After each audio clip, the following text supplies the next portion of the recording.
আগামী দিন আমরা তো মুখের ভাষায় লড়ছি, আগামী দিন অস্ত্রের ভাষায় লড়া হবে।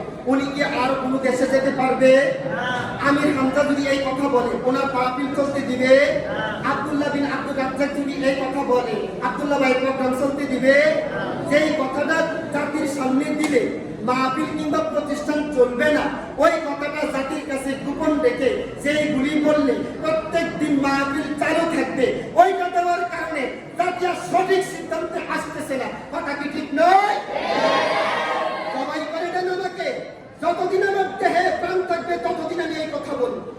গোটা পৃথিবীর সেনাবাহিনী আমার দিকে রাইফেল তাক করে রাখে, এই কথাই বলবো। গোটা আমেরিকা যদি আমার দিকে চোখ রাখে, এই কথাই বলবো। গোটা রাশিয়া যদি আমার দিকে চোখ রাখে, এই কথাই বলবো।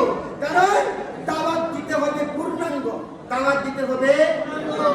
আমরা কি পূর্ণাঙ্গ দাওয়াত নিয়ে এই পৃথিবীর বুকে খেলাফত ব্যবস্থা কায়েম করতে চাই?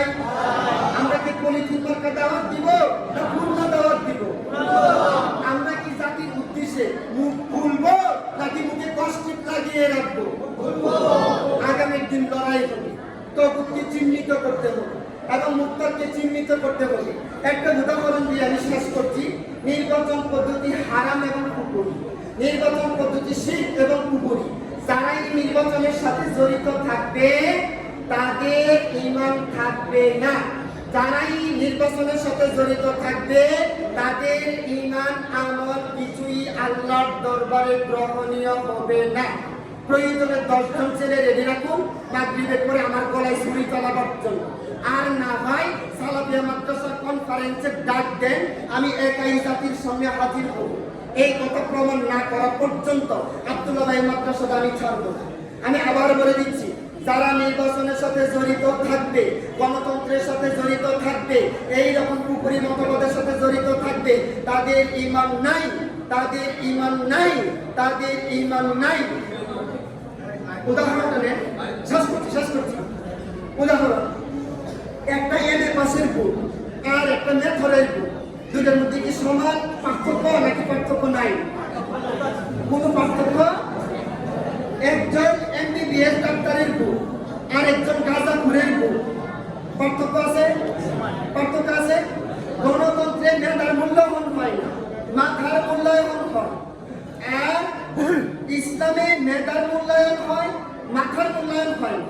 মনে করেন 10 জন এমবিবিএস একটা চেয়ারম্যানকে ভোট দিল 10টা, আর 10টা গাঁজাখুর 11টা গাঁজাখুর একজনকে ভোট দিল 11টা, চেয়ারম্যান কে হবে? 11টা গাঁজাখুরে একটা চেয়ারম্যানকে ভোট দিল 11টা, আর 10 জন এমবিবিএস ডাক্তারে ভোট দিল একজনকে, চেয়ারম্যান কে হবে? গাঁজাখুর যাকে চেয়ারম্যান বানাইছে।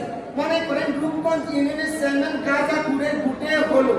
এই রূপগঞ্জ ইউনিয়নের মুফতি, ইমাম, ভার্সিটি চ্যান্সেলর, হাই স্কুলের টিচার, কলেজের প্রফেসর সব গাঁজাখুরের সিদ্ধান্তে চলা লাগে। কথা কি ঠিক নয়? এটা কখনোই কোরআন সাপোর্ট করে না, এটা হাদিস কখনো সাপোর্ট করে না।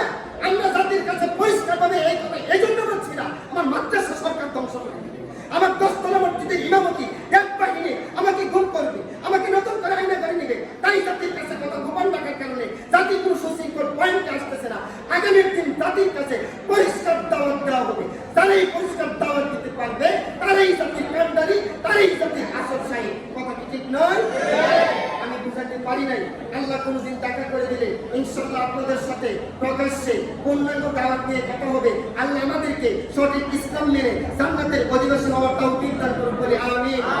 এই ইফতার পার্টিকে আল্লাহ রাব্বুল আলামিন জান্নাতের জন্য এই কুন্ডালি কুলিয়াদিবাসীকে আল্লাহ কবুল করুন বলে আমিন। والعلم عند الله عليك توكلت وإليك أنيب سبحانك اللهم وبحمدك أشهد أن لا إله إلا أنت أستغفرك وأتوب إليك. السلام عليكم ورحمة الله وبركاته.